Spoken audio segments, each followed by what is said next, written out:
la fête de la crue du Nil, en mettant à flot sur le Nil des bateaux conçus comme au ton des pharaons, décorations fleuries, chants et danses enjouées et costumes colorés sont au rendez-vous afin de remercier ce grand fleuve pour sa loyauté et lui jurer fidélité.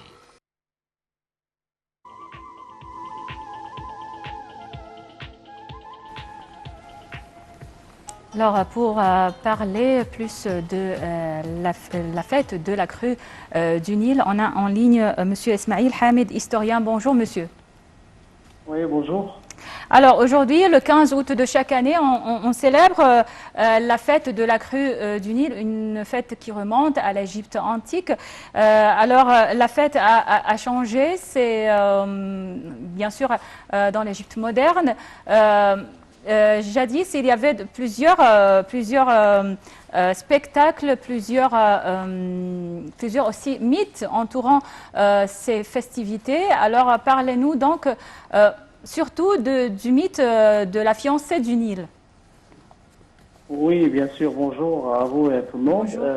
Bien sûr, ça c'est une occasion très traditionnelle et en même temps très très ancienne de l'époque des pharaons.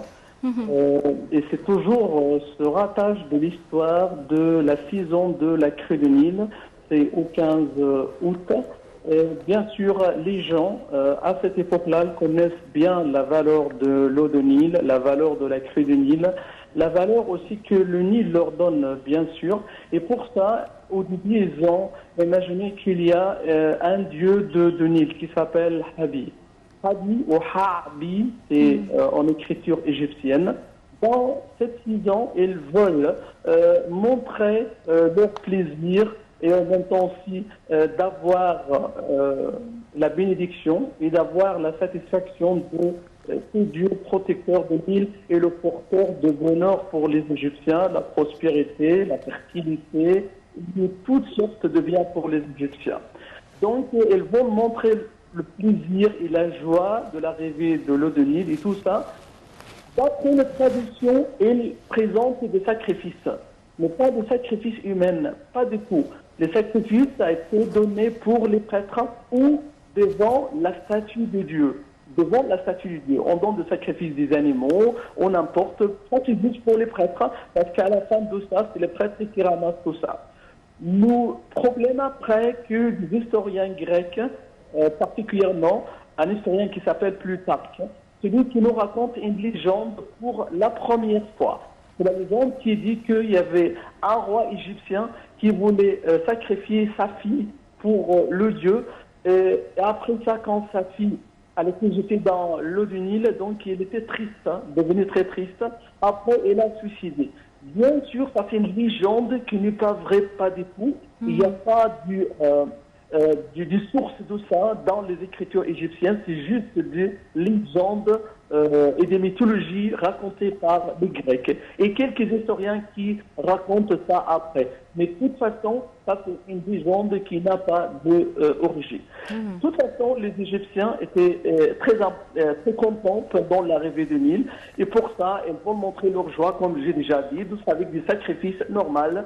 Avec, comme ça, c'est avec la nourriture, avec des animaux, et comme ça. C'est tout, pas d'autre chose. Alors, comme vous venez de dire, c'était un geste symbolique en fait, puisque les pharaons, leurs croyances se basaient sur tout ce qui leur procurait un bien. Le soleil, par exemple, qu'ils vénéraient parce qu'il leur offrait un bien. Le Nil également. Donc, ils savaient donner on va dire, ils savaient rendre ce qu'ils pouvaient se procurer. Le Nil, c'est la même chose. On a ces mêmes symboles, c'est ce qu'on disait avec Elhem.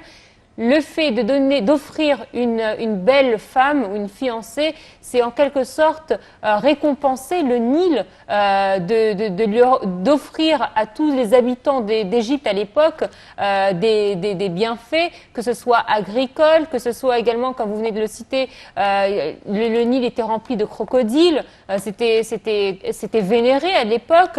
Donc c'est vrai que c'est symbolique et peut-être que ce symbole il est resté de nos jours, mais de manière différente puisque les temps ont changé et c'est plus les agriculteurs aujourd'hui qui ont cette valeur du Nil. Bien sûr qu'on connaît qu'il y a beaucoup de légendes qui se rattachent avec tout ça, mais de toute façon, on doit savoir que les Égyptiens, ils sont des gens qui étaient très civilisés à l'époque. C'était la plus grande civilisation et tout ça. Donc c'était des gens qui respectaient bien l'être humain, qui respectaient bien sûr, la vie de soit un homme, soit une femme, soit n'importe qui. Mais de toute façon, ça c'est bien sûr une occasion très symbolique pour les Égyptiens et ça continue depuis l'époque des pharaons jusqu'à maintenant. Et pour ça aussi, les Égyptiens voulaient savoir beaucoup de choses concernant la crue du Nil, parce que la crue du Nil, ici d'après le niveau du Nil, on connaît bien qu'est-ce qui se passe pour l'économie, pour l'agriculture et tout ça. Et pour ça, les Égyptiens, ils ont fait ce qu'on appelle le nilomètre. Bien sûr, on a un nilomètre très connu dans l'île de Rhoda, et c'est très connu jusqu'à maintenant, qui date du 1er siècle après l'Hijra de prophète Mohammed, ou le 7e siècle après la naissance de Jésus. Donc, c'est nilomètre. Donc, normalement, le niveau normal du Nil, c'était le 16. C'était 16 bras. Donc, si le Nil vient moins que 16 bras, c'est-à-dire il y a un problème pour les Égyptiens, qu'il y a de manque de l'eau, c'est-à-dire ça fait un problème pour l'agriculture et tout ça. Et si je peux me permettre, il y en a un autre. Si je peux me permettre, il y en a un autre très célèbre aussi qui est sur l'île éléphantine à Assouan. Non, j'entends pas bien.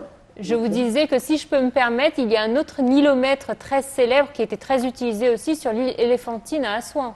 Oui, bien sûr, c'est les nilomètres. Alors, c'est une tradition très connue même de l'époque des pharaons, jusqu'à l'époque islamique et dans les temples pharaoniques. Il y a souvent un nilomètre comme ça, donc c'était toujours le long du Nil ou tout près du Nil pour la même fonction comme ça. Et le nilomètre continue jusqu'à 1969, ça c'est bien sûr, non, 1970, ça c'est jusqu'à la construction de hauts barrages. De hauts barrages qui a sauvé l'Égypte bien sûr, de grands niveaux du Nil. Et comme le niveau de fleuve monte beaucoup plus que le normal, et bien sûr ça fait que tous les territoires d'Égypte sont inondés avec l'eau de Nil. Donc après ça, bien sûr, on n'utilise plus le nilomètre. De toute façon, alors, ça nous donne toujours une image que le fleuve du Nil, c'est la source de la vie pour l'Égypte, et pour ça, c'est normal que l'historien grec Hérodote, qui a déjà dit que l'Égypte, c'est le dent de Nil, on compte oui, c'est vrai aussi que sur le Nil pour la vie, pour tout ce qu'on imagine pour l'Égypte. Oui, c'est vrai aussi que la civilisation égyptienne doit beaucoup à ce fleuve, ce fleuve-là, puisque non seulement concernant l'agriculture, mais aussi l'industrie.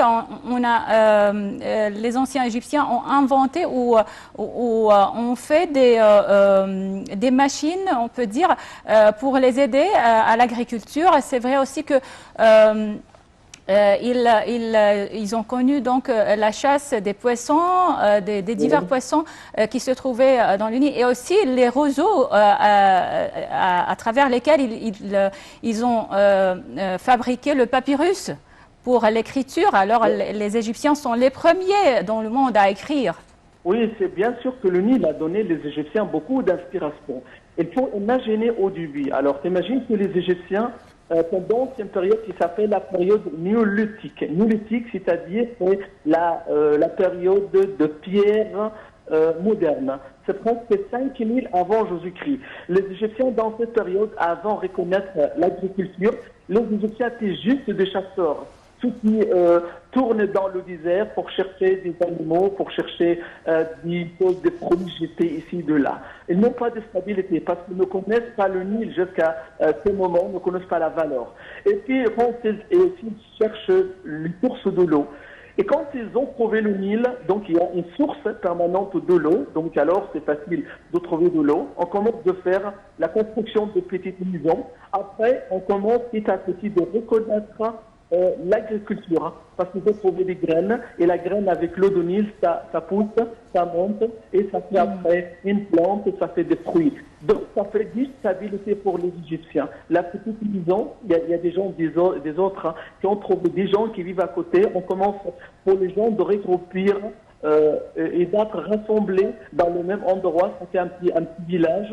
Le petit village est devenu une grande ville, une province. Et ça continue comme ça avec l'agriculture, c'est grâce à l'eau du Nil.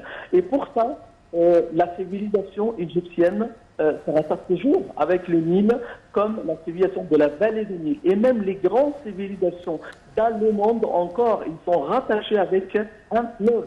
Parce que c'est toujours le fleuve qui donne la stabilité et beaucoup de choses. Comme on connaît en Irak, c'est la Mésopotamie ou la civilisation de l'Euphrate et Tigre. En Chine, il y a aussi le fleuve jaune. Et en Inde, le fleuve Indus. Donc c'est toujours comme ça les grands fleuves qui donnent les peuples la stabilité, la fertilité et l'agriculture. Après, bien sûr, l'inspiration pour beaucoup de choses. Oui, effectivement. Donc, c'est la valeur de fleurs depuis l'époque des pharaons, depuis 5000 avant Jésus-Christ, et jusqu'à maintenant, toujours, c'est notre vie se rattache avec ou se compter sur le fleuve de Nil. Oui, c'est vrai. Alors, Monsieur Ismail Hamed, historien, merci beaucoup pour toutes ces informations et passez une excellente journée.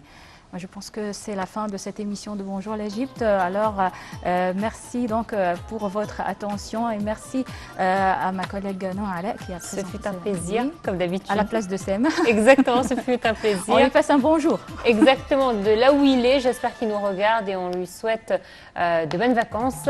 Très bonne suite de programmes sur Nile TV International. Restez avec nous car nous vous proposons encore beaucoup de programmes. À très bientôt.